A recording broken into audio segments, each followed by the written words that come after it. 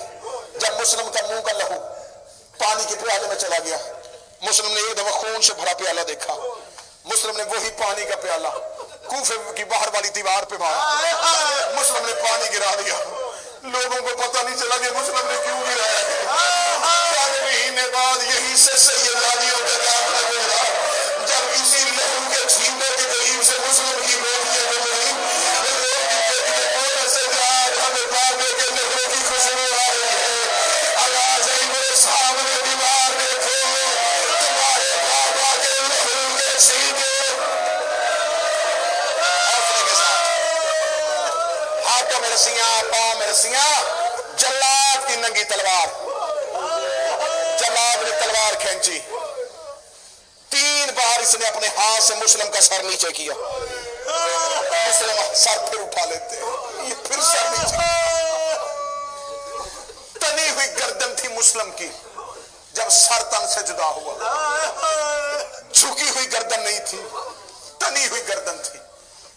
ادھر مسلم کے یہاں تلوار پہنچی، حسین نے ریت اٹھائی، حسین نے یوں اپنے ہاتھوں کو پھیلایا، میرے اللہ میری پہلی قربانی۔ حسین نے اتنی اونچی چیخ ماری، عباس گھوڑے کی زین سے گرا، عباس دوڑے حسین کی طرف، مولا کیا ہوا؟ اب میں جملہ پڑھوں جو بھائی بیٹھے ہو، حسین کی آواز ہے غازی مجھے سینے سے لگا، عباس میں غریب ہو گیا، جب گلا عباس میں غریب ہو گیا، جن کے گھروں میں غازی کا علم ہے، عباس قریب آئے، رو کے کہتے مولا مجھے صرف اتنا بتا ہوا کیا ہے؟ حسین رو کہتے نہیں غازی، عباس تجھ سے صبر نہیں ہوگا، عباس رو کہتا مولا مجھ سے صبر نہیں ہوگا، مولا میں صبر نہیں کروں گا۔ 19 رمضان میرے بابے کے سر میں ضرب لگی، میں منت کر کے کہتا رہا میری تلوار دے دے، تو نے کہا بس عباس صبر، مولا میں چپ کر گیا۔ 28 سفر میرے مرے کے جنازے پہ تیر لگتے رہے، میں رو کے کہتا رہا میری تلوار دے دے، تو نے کہا غازی صبر، میں چپ کر گیا۔ 26 رجب میرے سر کا نام لیا گیا، میں منت کر کے کہتا رہا میری تلوار دے دے، تو نے کہا غازی حوصلہ، میں چپ کر گیا۔ 28 رجب کو حسین نے پہلی بار اونٹ میں بیٹھی، میں نے کہا علی کی بیٹیاں لے کے نہ جا، تو نے کہا عباس صبر، میں چپ کر گیا۔ مولا مجھے بتا میں نے کتنے صبر کرنے ہیں؟ حسین رو کے غازی بن سامن نے رو کے بکیے والی سہارا سامنے، حسین کی آواز میری انگلیوں کے درمیان تھی، عباس نے کمر پہ ہاتھ رکھے، رو کے کہنے کا مولا کوئی غریب مسافر ہے، اس کے ابرو کٹے ہوئے ہیں، اس کی گردن کے اوپر جلاد کی تلوار ہے۔ حسین نے عباس کا چہرہ دیکھا، آواز غور سے پہچان یہ کون ہے؟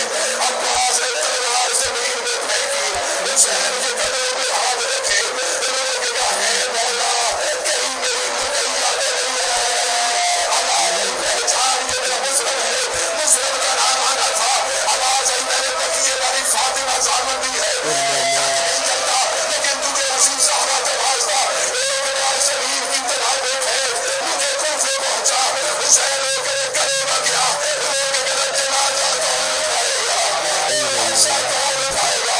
حسین کی آواز ہے یا مجھے شمیر بدے، عباس کی آواز ہے یا ہزارے، ایک کالے مرغے والی میرے کوفے کی گلیوں میں آئے میرے حسین کا وکیل۔ حوصلہ حوصلہ، سینے پہ ہاتھ مارنے کا حسین کے، آج پہلی شہادت ہے۔ مولا مولا مولا کوئی کالے مرغے والی بیوی ہے، مولا وہ کہہ رہی ہے میرا غریب، میرا سفیر، میرا وکیل، میں نے پورے مسائل میں منت نہیں کی، یہ ہاتھ باندھ کر تمہیں سیدہ کا واسطہ، اگلا جملہ ویسے سننا جیسے جملے کا حق بنتا ہے، جتنے سیدہ بیٹھے ہو میں پہلے معافی مانگتا ہوں، جب کہا نا کہ مولا کوئی کالے مرغے والی بیوی بیٹھی ہے، اتنا کہنا تھا زینب خیمے کی طرف ہی آئی، کیونکہ لوگ کہہ دیا حسین انگلیاں ہٹا لے، حسین عباس سے اگلا منظر نہ دکھانا، حسین نے اپنا ہاتھ نیچے کر دیا، وہ اگلا منظر کیا تھا، ادھر مسلم کا لاشا کوفے کی گلی میں آیا،